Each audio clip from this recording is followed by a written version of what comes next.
Today's podcast is sponsored by Fire Facilities Incorporated, expert engineers, designers, and manufacturers of steel training towers, burn rooms, and mobile units that are all made in the USA.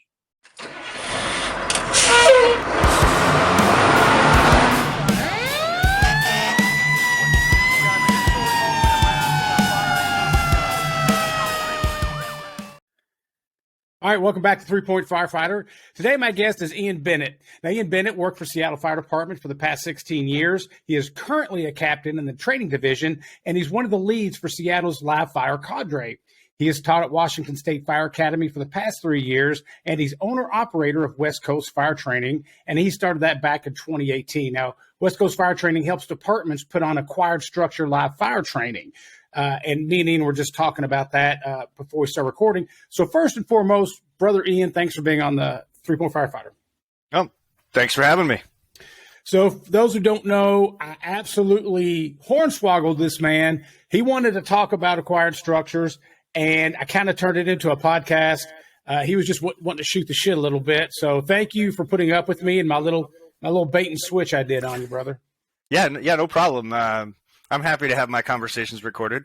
At least talking about acquired structures. Other stuff, not so much.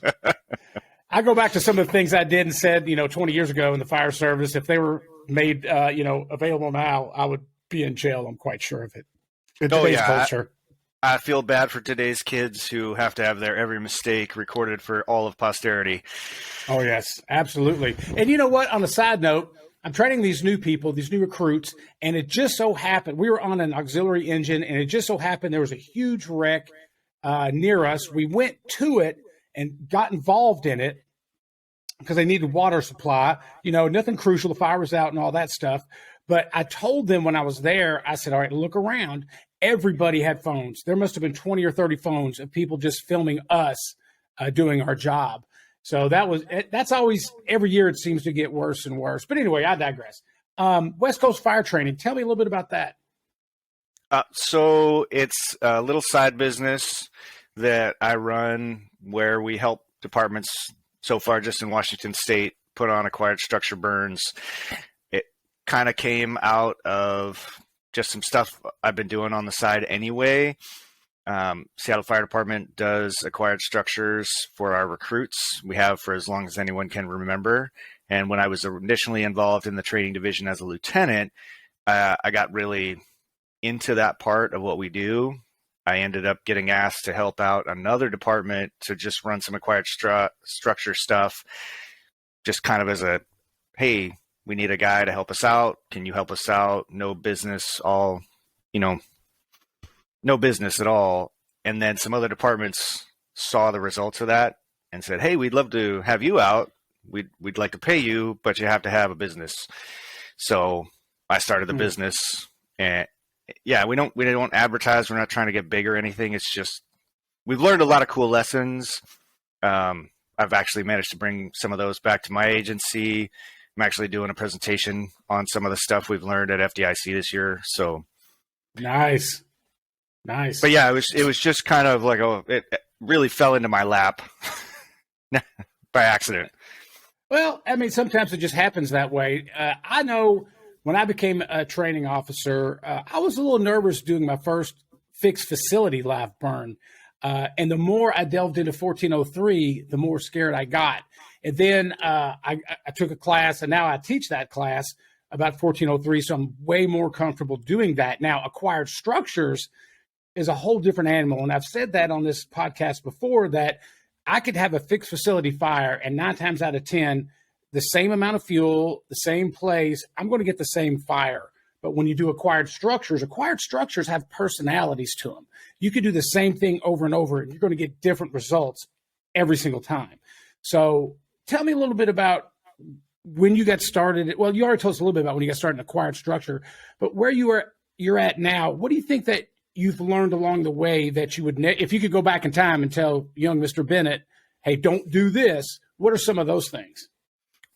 The number one thing I would tell myself or anyone else is don't do fire behavior labs where you keep the students in the same room as the fire. So it's, at least in Washington State Fire Training Academy, there's a pretty common teaching module where they do a fire behavior lab. There's a big warehouse type room. You build a big fire in the corner, and the students get to watch ignition, growth, kind of the fire start to bank off the ceiling. You get to see rollover generated.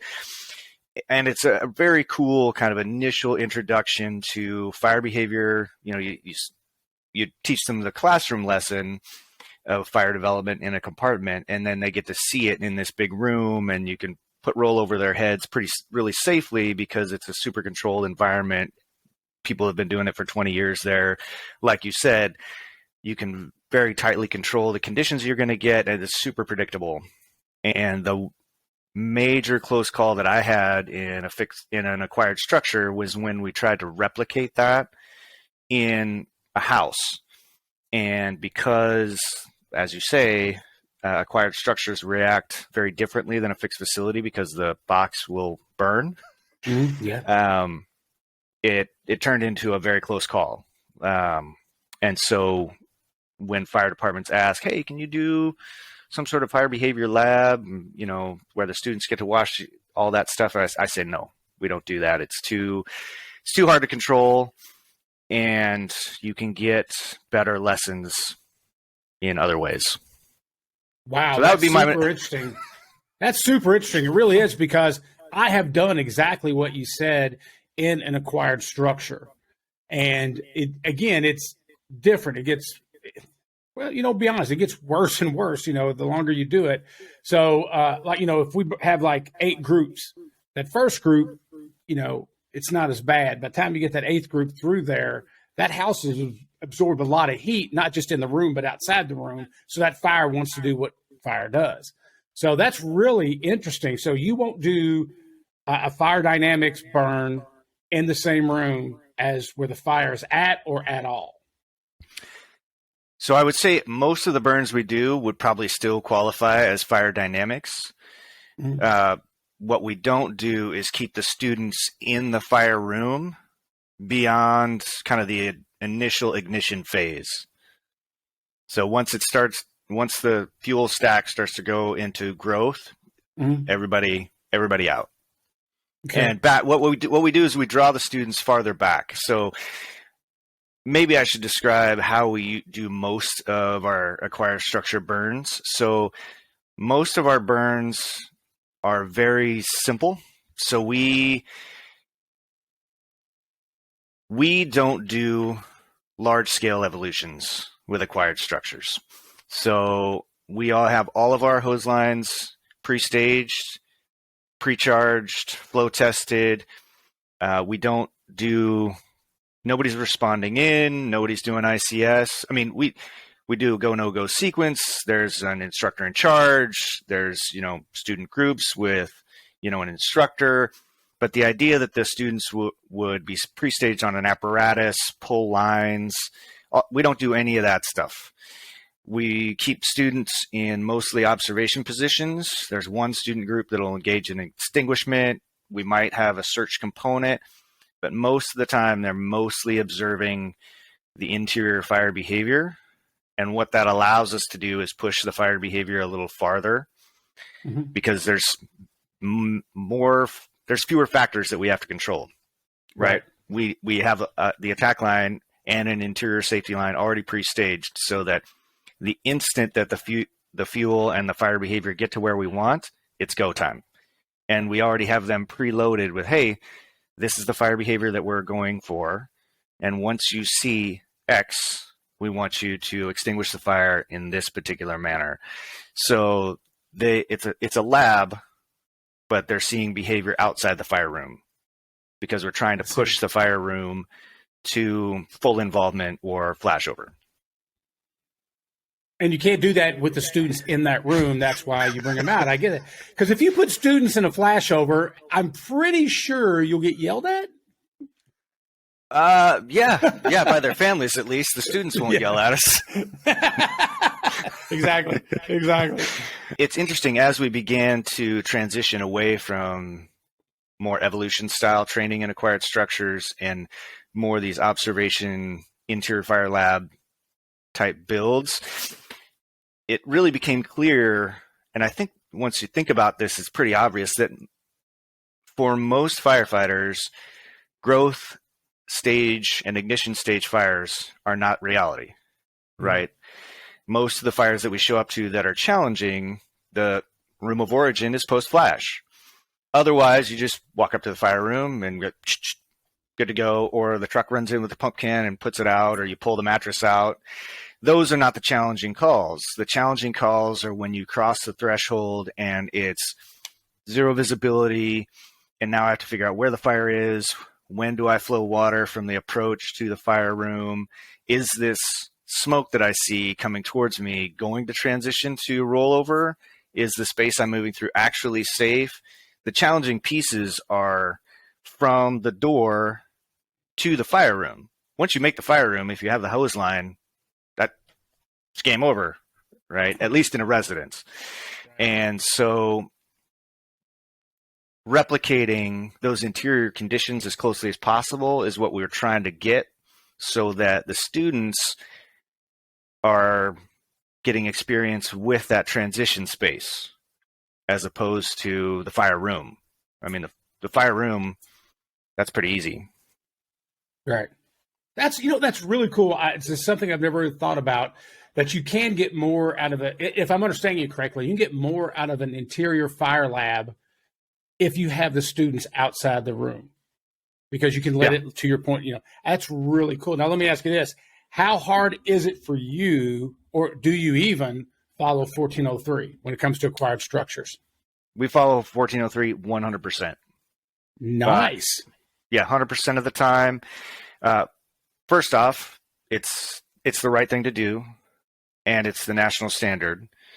And for anybody who is listening or watching, if you feel like you're not going to be held to that standard because it's quote unquote a recommendation, I would suggest you read more about how industry standards are implemented. Yes. The lawyers I've talked to say that, oh yeah, it might say recommended standard, but if the industry has accepted it as the standard, if someone's hurt or killed, you're going to be held to it, whether you believe in it or not. And if we look at the history of 1403 injuries and deaths, I mean, there was a training chief who was found guilty of negligent homicide.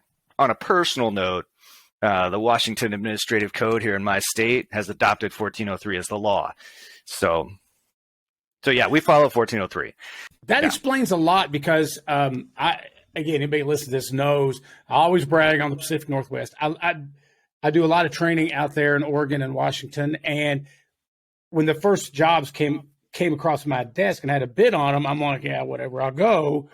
But I fell in love with the area. Absolutely fell in love with the area. Every single chance I get, I try to go back there. And not just for Bigfoot coffee. Huge fan of Bigfoot coffee. That's my favorite coffee. If you're out there, go there. I haven't gone to the bikini coffee yet. I've heard that's not the best thing in the world. But anyway, I teach a lot of 1403 in that area. And everybody that I teach to seem to be go-getters. They're absorbing the information. And now that I know that it's a state thing, that makes a lot of sense.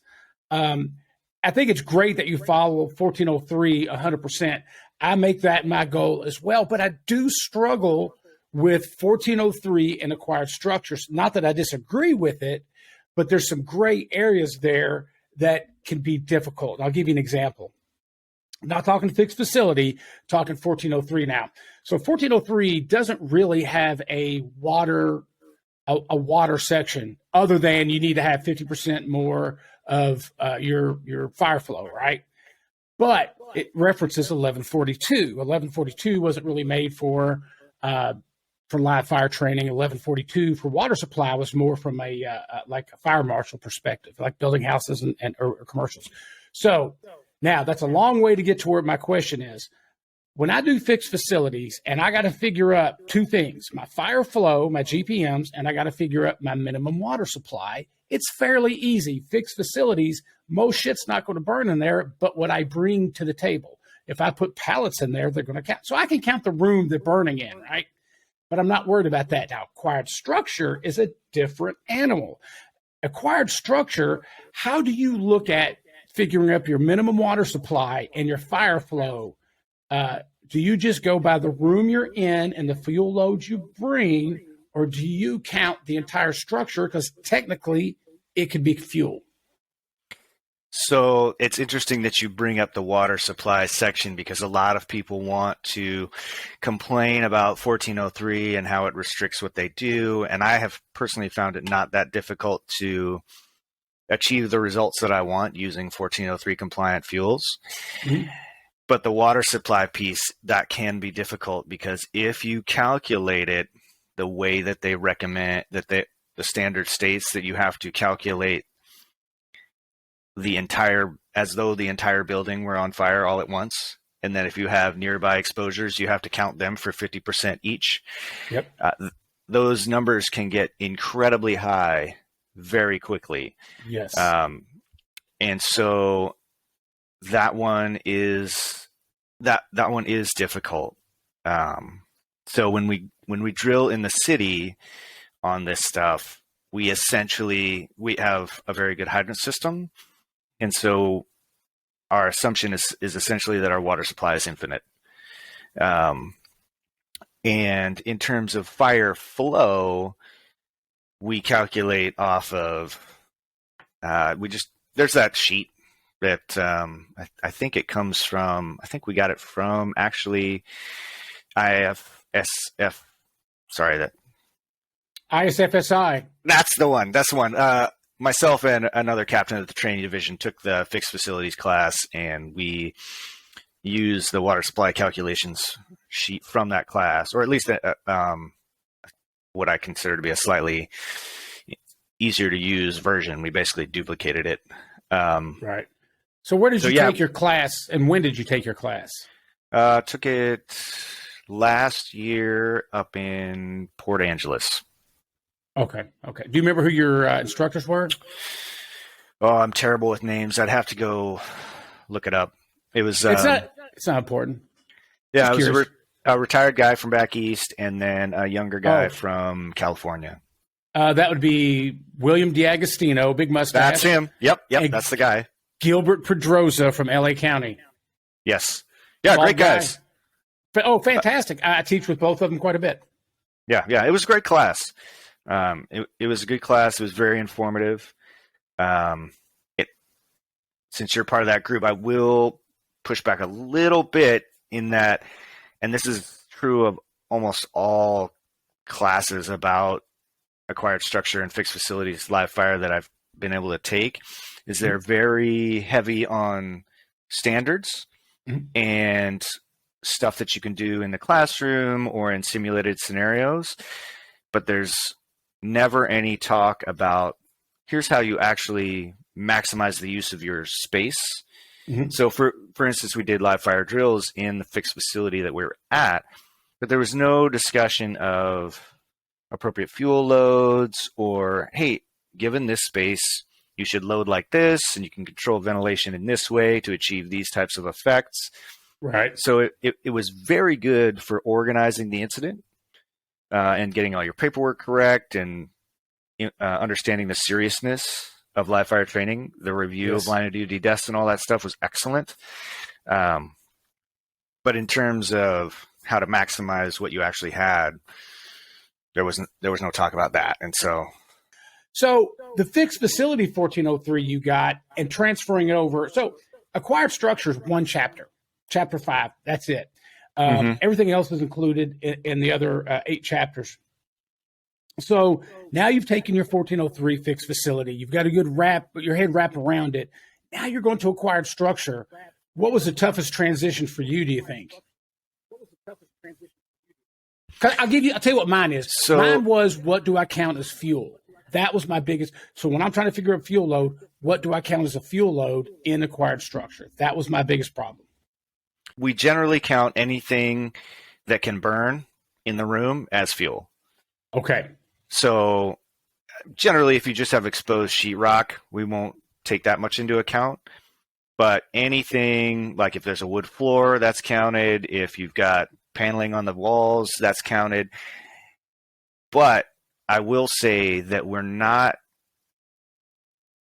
spending a lot of time on the calculations, because our goal is pretty much always, except in some specific cases, to create full involvement in the room of origin, right? So we have some pre-developed fuel loads that we've already worked out from experience and from the 1403 flashover calculations, plus some information contained in one of the UL articles about heat release rates based on different fuel packages.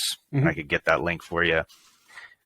And so we have basically preset fuel loads based on the room size and ventilation.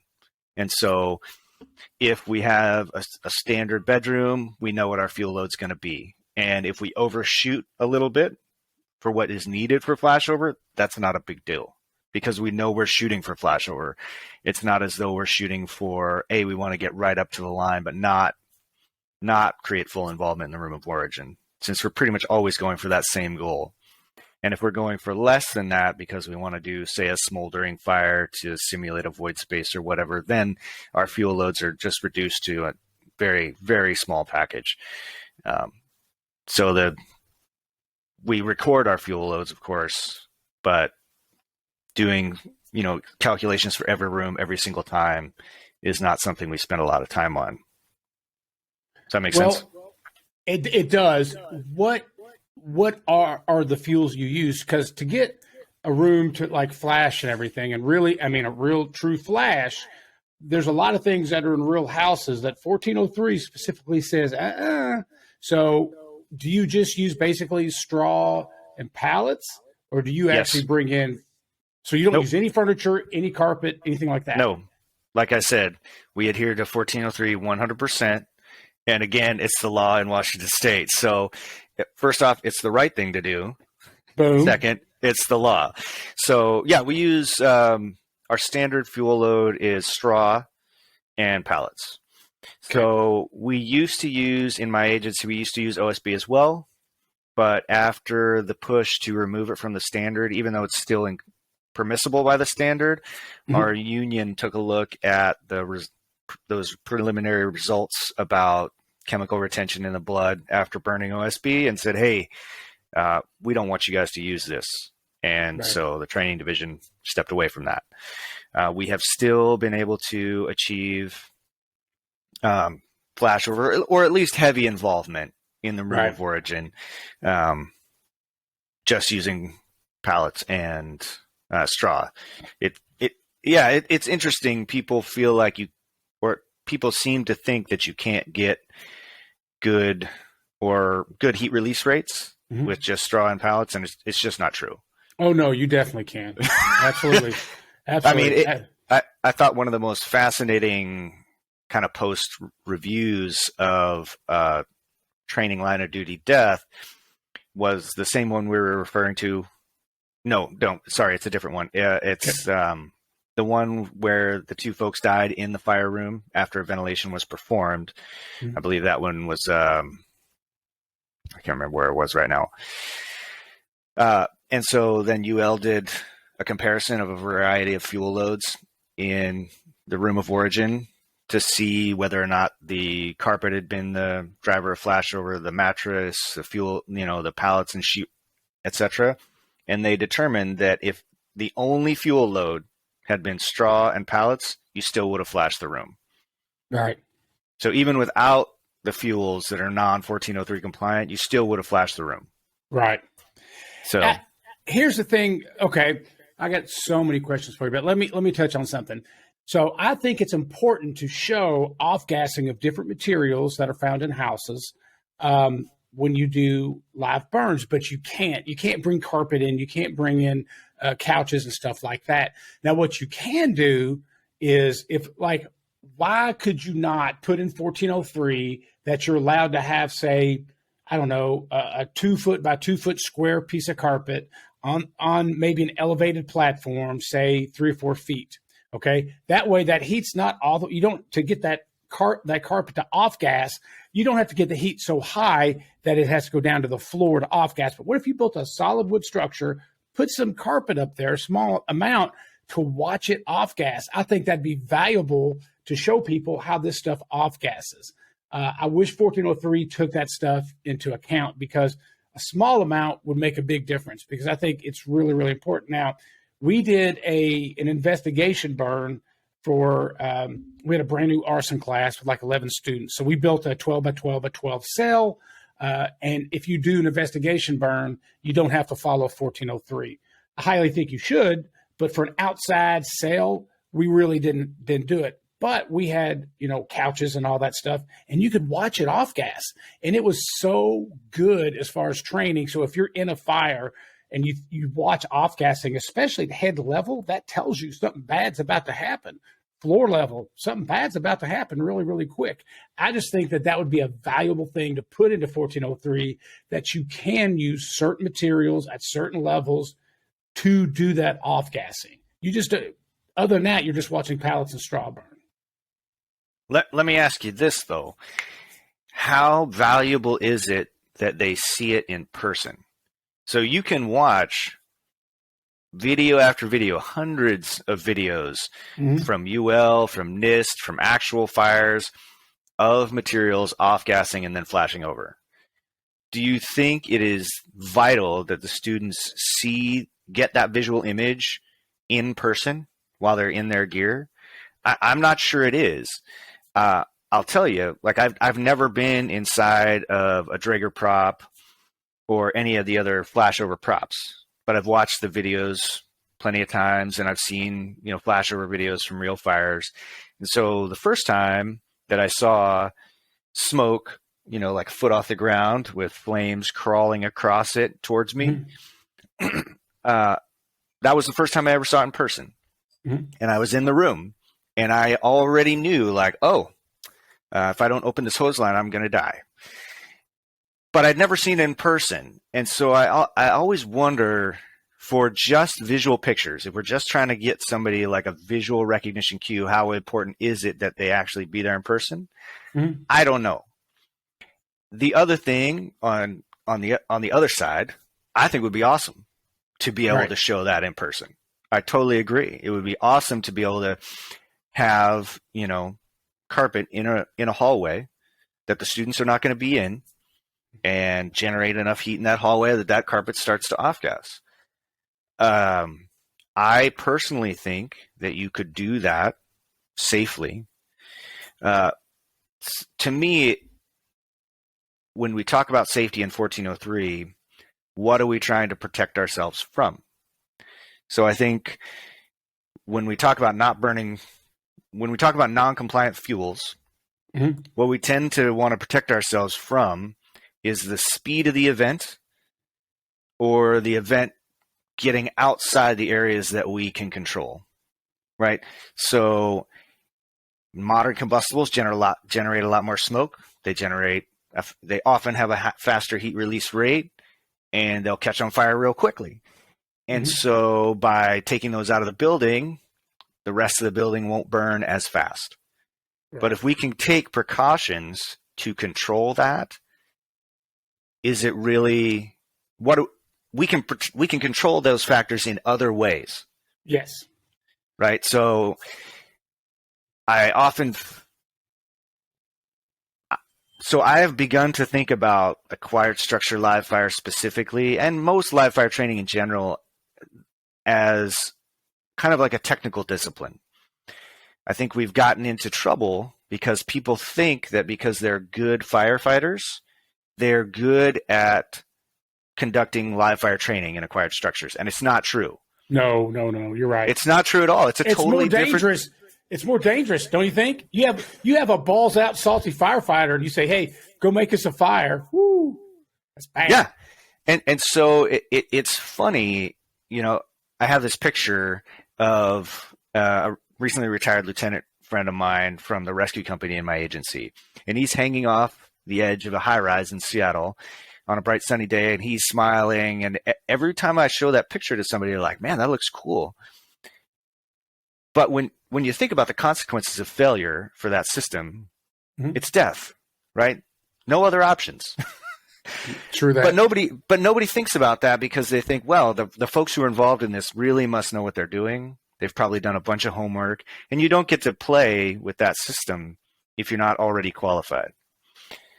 And if you look at line of duty deaths in acquired structures, it's often people with the best intentions, but not a lot of experience. And I know the closest calls I had were early in my career when I had less experience, or when I went outside of my experience level. And I feel like if we treated acquired structure live fire more like a technical discipline, we could probably do more because we would mitigate risks differently. I think if we want to do certain things or teach certain lessons, we need to think about, okay, what is the risk that's going to be created by this, and how do I mitigate those risks effectively? Right. So, for instance, in the last acquired structure burn we did, there was a great big second floor area. And so for some of the burns, we had a search crew go upstairs and patrol around inside floor 2, so they could experience the smoke and conditions in different rooms with the fire, but only when the fire was distant from the stairwell and we could control the fire room, and we had multiple hose lines that could control the flow path from the fire room to floor 2. And then when we had a burn room on floor 1 where we couldn't control that flow path because of its location related to the stairwell, well, nobody goes upstairs anymore. So you analyze the risk created by that specific scenario, and you take steps to mitigate that risk, or you change the timing of things. Or does that make sense? It does. As opposed to just saying you can't do that anymore. Okay, let me go back to your first thing you said, because you got me thinking. So we were talking about the video of the carpet, and watching it off gas, and you made a really good point. You can watch a video and see that, right? So is it mission critical? No, it's not mission critical. I think that a video a lot of times will do the same thing. But now let me flip it over. The other side of this coin. What if you had the carpet that I was talking about elevated, the one that's going off gas? Then right beside it, you had another piece of carpet that's soaking wet. So now they can physically watch with their own eyes in there that carpet off gassing and the other one not. Because now we're dipping right into not just fire dynamics, but water mapping and the importance of soaking fuels before they become fuels. So you put a seed in my head, and it's kind of fucking with me right now. I'm like, well, that's a really good point. But then I'm trying to think around and go, don't mean to mess with you like that. On a weekend, you're messing with me on a weekend. So it was just a good point you brought up. And so it made me think about that. I'm like, yeah, it's not really all that important. Matt Smith, who an Australian firefighter had on here, excellent videos on fire stuff like that. So I'd recommend anybody going there. But yeah, you're right. I mean, it boils down to risk versus gain. And I think, I don't know about you. Let me ask you this. Let me switch it up a little bit. So talking about risk versus gain, have you noticed that when you're doing live burns, and let's say you're doing 3 days of live burns to get all your crews in, have you noticed that the wheels start to come off near the last days, the last few burns of the last day? Everybody's getting comfortable. Nobody's gotten hurt. Have you noticed that the fires tend to get a little bit bigger? People get a little bit bolder when they're doing them? Or do you have them cinched down pretty tight to where every fire is pretty much going to be the exact same response? I will say that we tend to try and keep as tight a control on things as possible, right? Because drift is a real easy thing to get into. I will say that sometimes when we do our acquired structure burns, the final day of burns will be larger because the building will be demolished soon.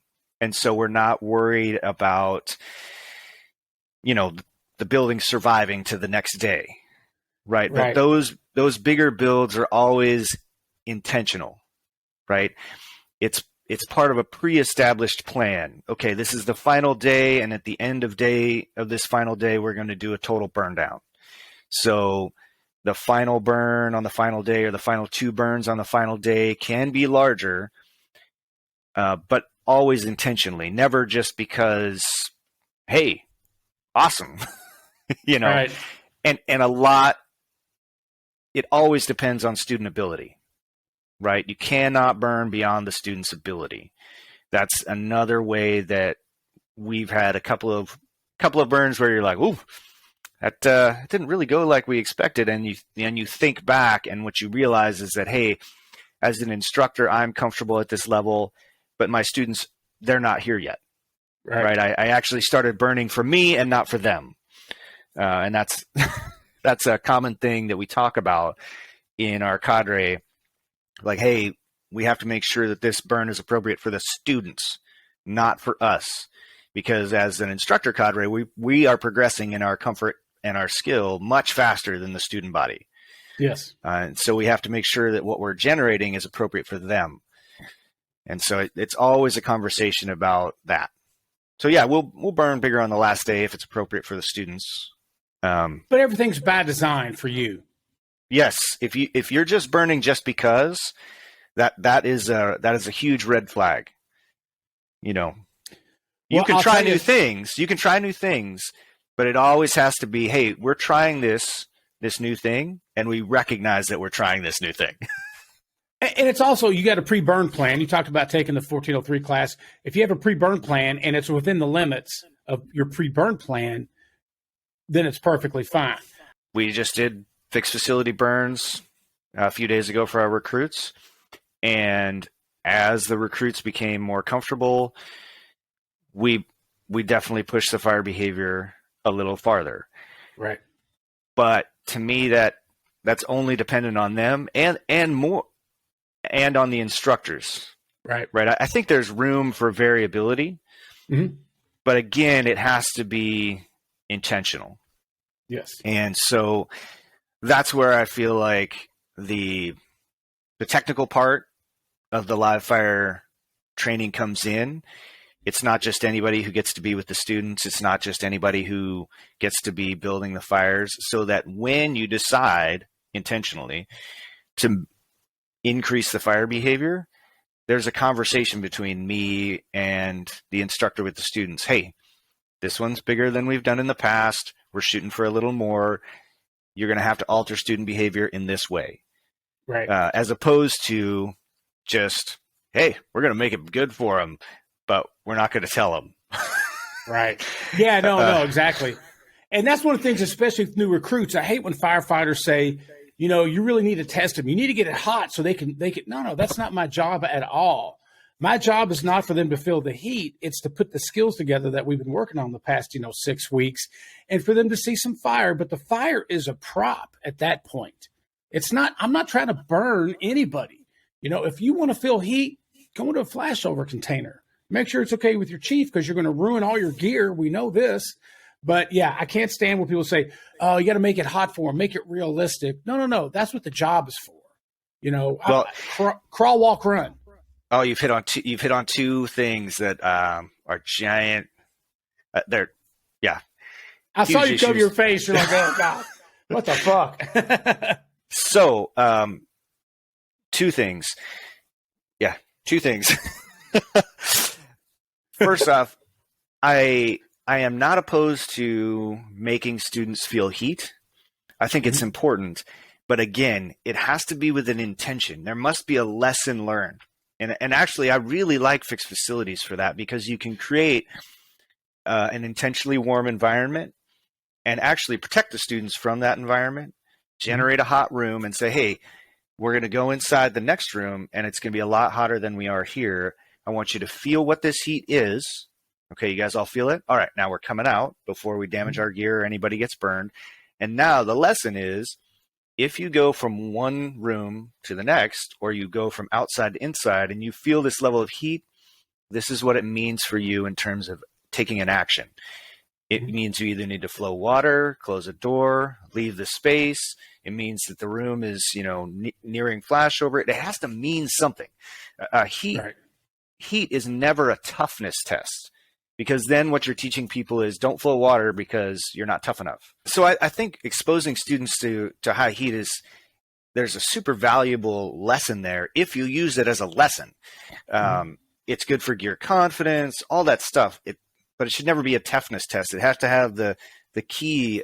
So for me, live fire training should be primarily about three things, and I emphasize this when we do our spool ups. It's about building cues and context for things that you already know, right? So when you do all your drill ground stuff, especially the fire attack stuff, the thing that new people struggle with or inexperienced people struggle with is how do I apply this skill in an unfamiliar building, or when do I use it?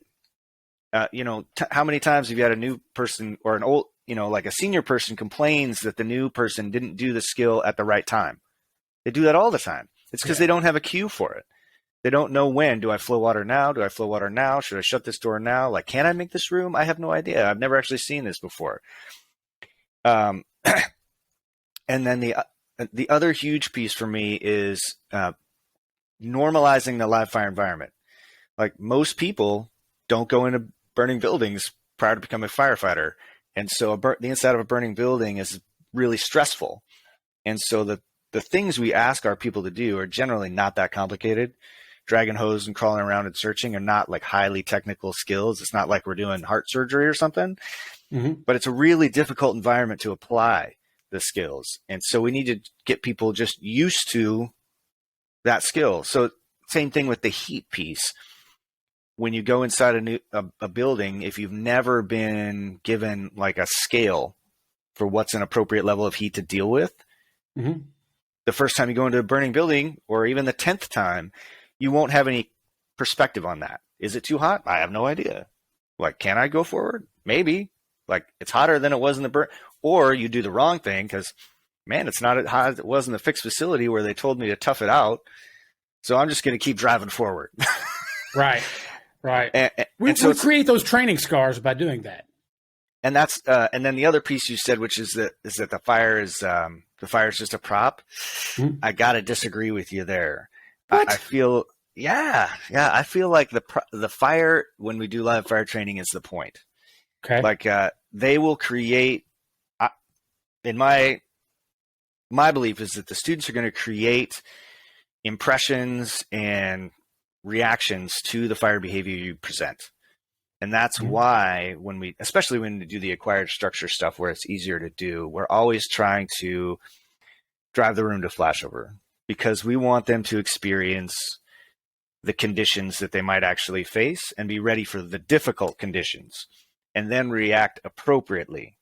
And so all that other stuff of dragging lines around, charging, responding in, taking a hydrant, setting up ICS, like, you can drill that anywhere, right? I can drill that at the fixed facility. I could drill it at the acquired structure without fire.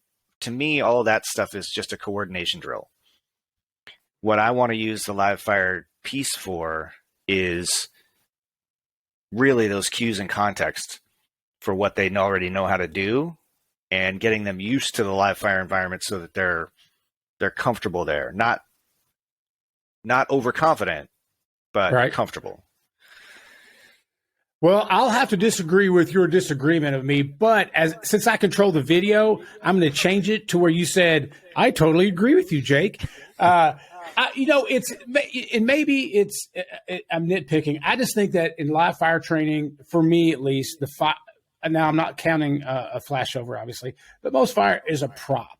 And the reason I say that is I want people to operate under a condition. Also, for context, I'm thinking about new people. I'm not talking about incumbents or people that have been on for a while. I'm talking about brand new recruits. To me, it's a prop because I want them to get comfortable moving and flowing. I want them to get comfortable to seeing the smoke. I want them to be comfortable doing all that stuff. But I don't need necessarily a big fire to do that. So, now you disagree with me, and that's fine. When I say it out loud like this, maybe I'm wrong because I've been married twice. So I don't make the best, decisions. So you may be right. So let me marinate on that one because you're probably more right than wrong. So, well, we can agree to disagree, Jake. This is not social media where if you disagree with me, you're an evil person. This is the new world where if you disagree with me, fuck you, man. I hate you. That's how it goes, right? You're evil. You're evil. You're the devil. Actually, that's actually funny, the whole keyboard warrior thing. But anyway, I'm going to tell you something that I learned doing acquired structures. We did I think the actual, the numbers change, but the last time I heard it was like 60 plus within a 3-week period of acquired structures. We had 5 structures.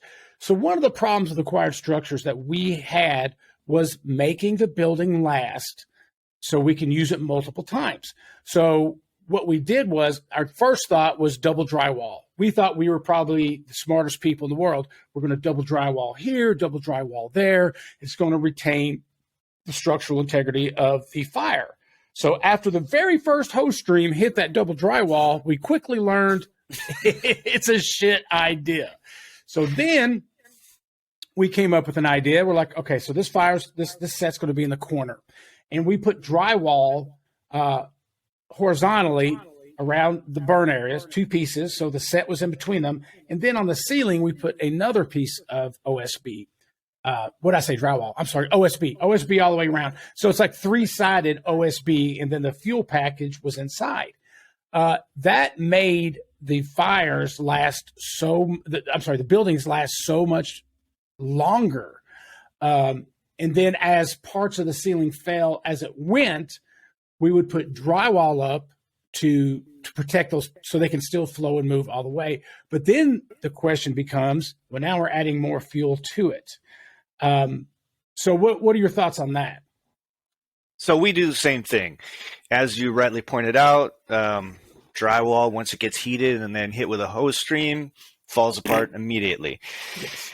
And so, yeah, we reinforce the area of the burn pit and then the ceiling areas where we expect there to be water application. Mm-hmm. And so we don't use OSB anymore. We use thin sheets of plywood, which also works great. And yeah, you just have to calculate that into your fuel load. Yeah, you have to take into consideration that it will catch on fire the first time. Yeah, it's not really a question. So when people are listening to this, we're just giving them some good ideas. So from that, here's another thing we thought. Eventually that plywood will start to sag, come down, right? So we're getting ready to do a whole bunch more acquired structures if the certain housing development to get rid of gives us permission to burn it. Then now we're talking about another 60 burns within a few weeks. Awesome. So one of the things we thought about was we like the drywall. I keep saying drywall, OSB idea, or plywood if you can't use OSB.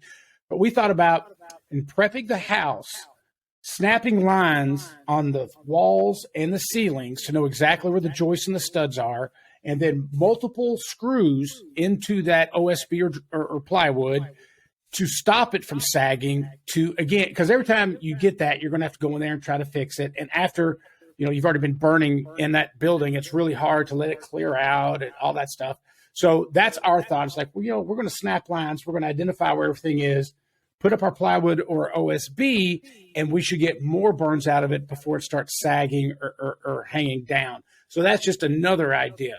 Again, it's not so much a debate as much as throwing ideas for people that don't do as many live burns as you and I do. Is there anything else that you do that could help us all kind of do them safer and a little more efficiently?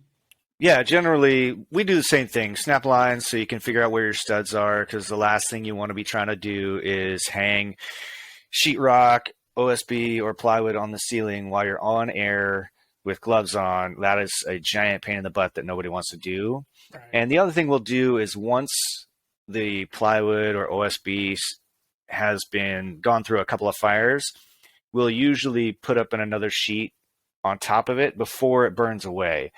Because then it doesn't matter if you find your studs or not, because the backside of the sheet is still in good shape. And so you can just kind of stick stuff up anywhere. So we'll over reinforce so that we can just do stuff like that. Now, we generally are not trying to get 12 to 15 burns out of a house unless it's got a lot of rooms. But yeah, I agree. Those are great tips. The other things we'll do are, doing the upper walls if you're going to be burning in the same room for a while, because they'll start to fall apart under the hose stream.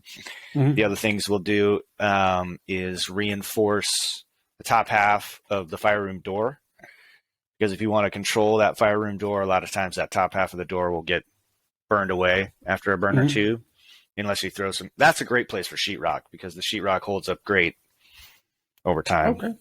I can't remember who told me this, and I got to apologize. They were on my podcast, and I want to say Dave Pruitt. And if I'm wrong, I apologize, but I could have sworn it's Dave Pruitt, maybe Dave Mellon. Anyway, what they did was they would hang a small piece of wood, like let's say we're entering a living room. So once you enter the living room, above the door jamb, they would put a small piece of like OSB or whatever above the door. So you would only see it if you'd walk in the room and turn around. But after a couple of fires, that small piece of OSB is going to catch fire, right? So the idea is to teach them to always be looking around and not get fire behind you. And I always thought that was a great idea. I've yet to do it. I can't wait to do it. But have you done anything like that just to get some more situational awareness in your students as they go in? Or you just so they don't just fixate on that fire? Yeah, we'll do that. Oh, wow. Okay. So how big a piece do you do? Just a little piece, or? It kind of depends. We usually reinforce over the header for the doorway anyway, because it's a place that takes a lot of heat from the fire, especially since we're driving the rooms to pretty heavy fire. So it's kind of just pretty standard. We'll just, over the header and past on either side a little bit. What else do you do? What else are good ideas? Do you ever come down below the doors to keep the heat and the smoke into one room? Never? No good? No, we don't do that. We try not to alter the general layout of the building unless we're going to just close off a room that's been too damaged to use anymore. So we want to make sure that fire doesn't get in there, because now we've got holes into void spaces. But generally, we don't try and alter the layout too much, because one of the things we're trying to get people to see is how smoke, heat, and fire travel through a house. One of the great benefits you have in an acquired structure that is often missing in the fixed facility world is really accurate representations of how smoke, heat, and fire move around. And so I think that's one of the biggest lessons you can show people is, hey, we're going to start in the front room, fire's in the back bedroom. We're going to have you move from the front room to the kitchen and then to the beginning of the hallway that leads to the fire room. And you can really see how heat and smoke accumulate from room to room based on whether or not there's a header there, right? And so you can tell people, this is one of those ones where you need to show people, they need to be there, because you can tell people, hey, the greatest change in compartment or in heat is from compartment breaks, but they don't really know what that means. But if you can take them from the outside, okay, we're going to go inside the front room, see how warm it is in here, what the smoke level is in here, go into the next room, see how much warmer it is in here and how much more smoke there is in here. It's because you got this big header right behind us that's holding all that stuff down. Okay, now we're going to go into the next room. You see how it's actually the same, because even though it looks like a different room, there's just a dividing wall here. There's no header. So you don't alter the layout of the house, but you just use what they do have to your benefit. Yeah. Do you do a lot of just water can classes for basic fires, search and rescue with a can during a live fire?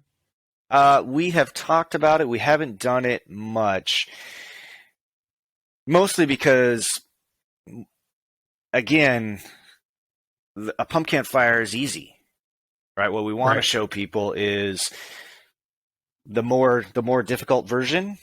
And if you have an observation group on the inside, usually what the good instructors will do is they'll tell people, like, hey, if you're on the truck and you open the front door and you find this in the living room, obviously this is a pump can fire still, right?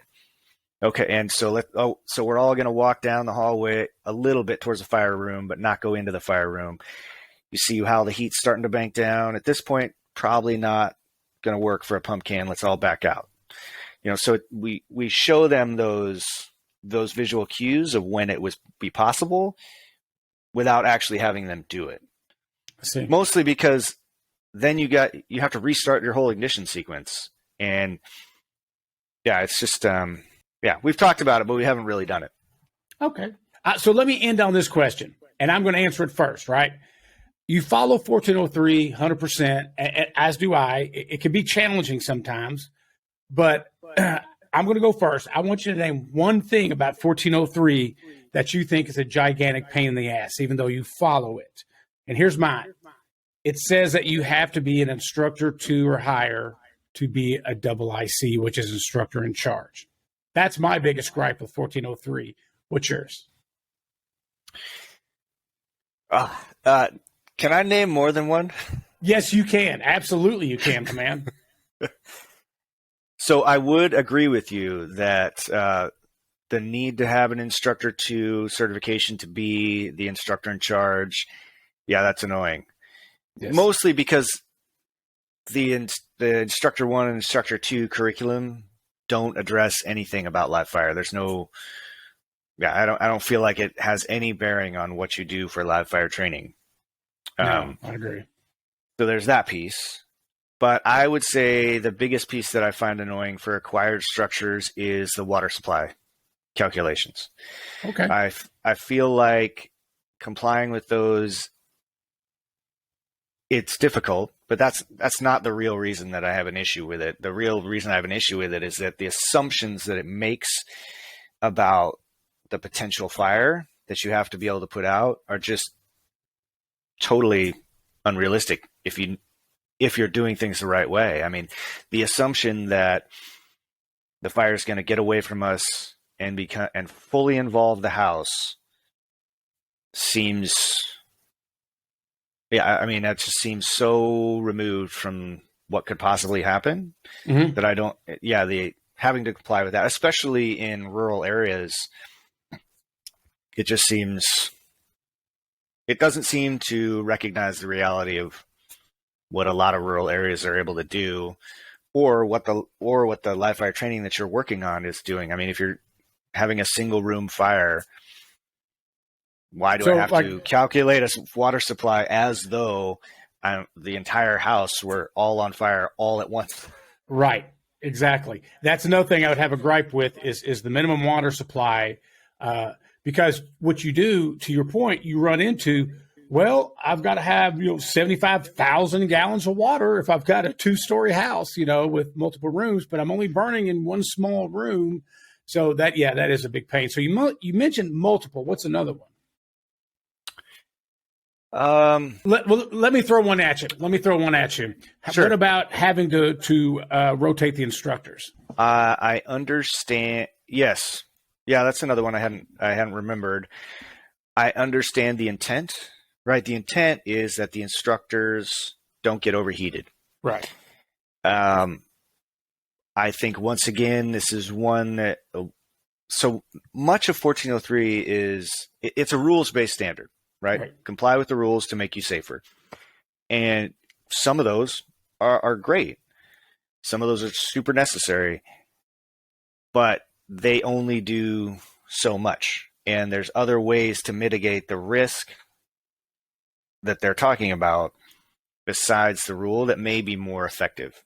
Mm-hmm. So for instance, if the goal is that I, as the instructor, don't get overheated, maybe it would probably be better that I have a sufficient rehab time, that I do things during the ignition and growth phase of the fire that keep me from absorbing too much heat. And that's something we talk about with our live fire cadre members. Hey man, what are you doing standing up? Don't stand over there, stand over here. We don't need to be in the fire room anymore because, the fire is burning fine. The rest of anything else you would be doing in there would just be playing with it. And that's not good for you. So I would prefer those options. And there's been a few cases where we have a limited number of instructors who are actually what we would consider to be qualified to light and build the fires safely to get the fire behavior that we're looking for. But in order to rotate, you have to send less qualified or unqualified people into that position. Without a mentor. So it seems like in some cases you're actually increasing risk, or at least reducing the student experience rather than dealing with the thing that you're trying to deal with in a more appropriate way. Right. So you could deal with that same thing by saying, your core temperature has to be below, this much and your resting heart rate has to be this much. But it doesn't matter. You could be in the same ignition position all day, right? As long as these medical factors remain in place.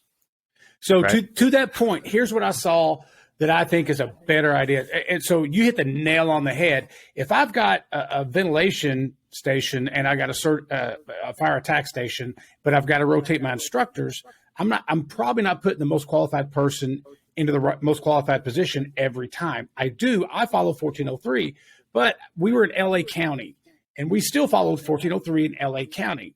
But what we didn't know was after every burn, after one burn, there's like a 30-minute downtime where everybody takes the gear off, everybody drinks water, everybody sits in the shade. So me as an instructor, at my first time I did it, I was like, oh, this sucks. This is going to go so slow. And it took one time of doing that to realize, wow, I'm refreshed. I'm not taking a beating. I'm drinking the water. So my thing is in 1403, having options, rotating instructors if there's a time crunch. I get that, but what if you can keep the same instructor in the same position if there's 30 minutes, 15 minutes, whatever the time limit is, where their body temperature comes down, they've rehydrated, they have to take their gear off, they're rested, because I got to tell you, the most effective live burns I've done to this day were those burns, because everybody was refreshed. Everybody did each burn perfectly. They weren't tired at the end of the day. So there's no time limit. In 1403, I can go boom, boom, boom, boom, over and over, as long as I'm rotating people and, nobody's in the same position and I'm following all of 1403, but you still take a beating. If you go from fire attack to backup or interior safety or whatever you want to call it, you're still taking a beating. You put time limits in between whatever those time limits were. Like I said, I want to say it was like 30 minutes. It was great. The day went a little long, but I'd rather it go long and everybody be refreshed and hydrated and less likely to have heat stroke and all that. And not to mention, if you're a student, you're more likely to take in the information if you're hydrated, if you've had a rest in between each one. My thoughts on that. That's the other piece I was going to add to that, Jake, is that if you're a student and you're just go, you probably only remember a quarter of what you actually did. Yes. There's no senior instructor there to help you process the information. Say, hey, you saw this. This is what it means. This is what you should have done. This is probably why you didn't do the right thing, or great job, you did the right thing. If you just bang, bang, bang, you don't even know if you did it right. Or for instance, just an example, again, we were doing our fixed facility burns with our recruits last week, and it was snowing 3 days out of the 4 that we were doing them. And, in the tower part of the prop, there was a burn room, and then there was an outside deck, huge outside deck that the safety line and the instructors would stage on. It was so cold. Mm-hmm. Like the guys are rotating into the fire room because it's, below freezing outside just to stay warm. So, I think a little flexibility to solve the actual problem, as opposed to just say, a rules-based approach. I forgot to mention this too, but I'm actually an alternate on the Nfpa 1400 committee, which is what 1403 is going to get rolled into. They're consolidating a bunch of the standards. You probably know that. Mm-hmm. And so I'm gonna try and bring some of that stuff up. So here's why I think people on any NFPA committee are heroes. And if anybody that doesn't know this, I'm going to educate you. So I'm going to ask Ian a couple questions, and I want him to answer them. And you'll see by his answers that people that are on NFPA committees are true heroes. Here we go. Boom. Number one, Mr. Bennett, how much do you get paid for each meeting of 1400 or any committee? $0. $0. Okay. Mr. Bennett, how much of your travel do they reimburse you for the times you have to travel to meet for NFPA committees? NFPA reimburses me $0. Thankfully, my department will my department will help out a little. So if you're on an NFPA committee, you make $0. What you do is you spend your time to make the fire service better, not just your department, the entire industry better. So I salute you, and I salute every NFPA committee. No, I'm serious. It takes you're not getting paid shit. and they may say, hey, you may be, in Seattle, but they say, hey, we're going to meet in, Fairfax, Virginia for this next meeting, and you got to pay your way, use your PTO. Hopefully your department, helps you out with that. Spend all your own money for food, everything. I think the people, NFPA gets a bad rap all the way around. They think it's all manufacturers that are on the committees that make all these decisions based on money, but that's just not the case. So kudos to you, brother, all the way around for that. I'm just obsessed with live fire, so seemed like one more way I could get involved. Dude, I love live fire. I love it, love it, love it. I can't fixed facility, acquired structure. I love it. I just got back from Kansas, and I had to be the double IC, so I didn't get to go into the live fire. That was terrible for me. But prior to that, LA, Sacramento, New York City, all those places, I got to actually go in and just love it. I can't get enough of it, man. It's badass. It's so much fun. From a selfish point of view, yeah, we teach students, blah, blah, blah. But from a selfish firefighter point of view, I love being in live fire. So what kind of fuel loads were you guys using over at your place when you did those 60 burns? We were using a lot of straw, a lot of pallets, making your basic TP style. And then we really got into using OSB. It started off with maybe a quarter sheet of OSB to make some smoke. And then it quickly, again, the drywall started to deteriorate. So we started putting the OSB around it, which made the building last a lot longer. And when it off-gassed, it really made a great class to show them off-gassing. So now we put quite a bit of OSB. It depends on the room for acquired structure. For my live fire in my fixed facility, I will definitely put in a half sheet of OSB on top of the hay and the straw and the pallets. I just think OSB is too valuable. Is OSB allowed in 1403? Let me ask you that. Do you think OSB is allowed to be burned in 1403? It seems like it's a wood product. It seems like it's a wood product. So here is, now I know the answer, you know the answer, but for those listening, argue this point. I'm going to play devil's advocate, okay? So you say it's okay for OSB for 1403, right? It's a wood product. I'm devil's advocate. Nope. It specifically says in 1403, you cannot use pressure-treated lumber. How do they make OSB? Oh, it's very high pressure. So, take a big sheet of stuff and then they crush it together. Yeah, they take those little bits and pieces. So, yeah, could you argue that? Yes. So let me end on this. I love this conversation, by the way. I could talk 1403 all day long, but let me end on this because I got to go pick out some. We're redoing our house, and my lovely bride wants me to go pick some stuff out with her. So when you have gray areas, which I think OSB is perfectly fine, but you could call it a gray area. Here's what I do when I do any live burns. Here's what I say when I teach this class is exceed 1403 every single chance you get. An example, 95 gallons a minute per line. Is it hard to exceed that? Hell no. It's easy.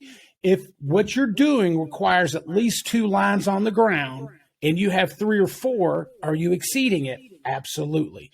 For fixed facility, you do not have to have EMS transportation. You only have to have BLS on site. BLS, no transport.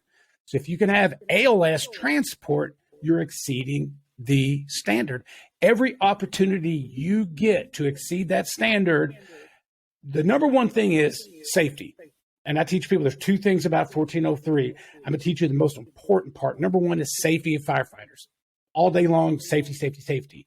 The number 2 part, and I hate to bring it up, is going to jail as a training officer, right? Again, safety, safety, safety, number 1. Number 2, you got to think about if something goes wrong.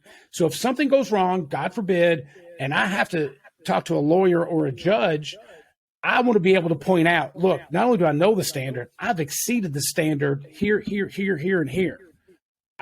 Something happened, and that's horrible. And, if it's my fault, it's my fault, whatever. But exceed that standard every chance you get. What are your thoughts? Oh, 100%. 100%. Yeah, I feel like 1403 it's a great place to start. Mm-hmm. I like to think of 1403 and the other NFPA standards that relate to live fire training as kind of like the rules of the road. speed limits, turn signals, all that stuff. But you can obey every single rule of the road, and you can still get yourself killed, right? So, great point. Great point. So you really need to be going above and beyond in terms. I mean, just following the standard, it doesn't give you the education that you need to be able to perform the drill successfully. It doesn't give you or your students the skills that they should have in order to be able to do it well. Yeah. And just because you got 2 lines on the ground doesn't mean you shouldn't have 4 because of what the fire's going to do. Right. Yeah. And if you're not thinking ahead of like how to predict what's going to go wrong. Yeah.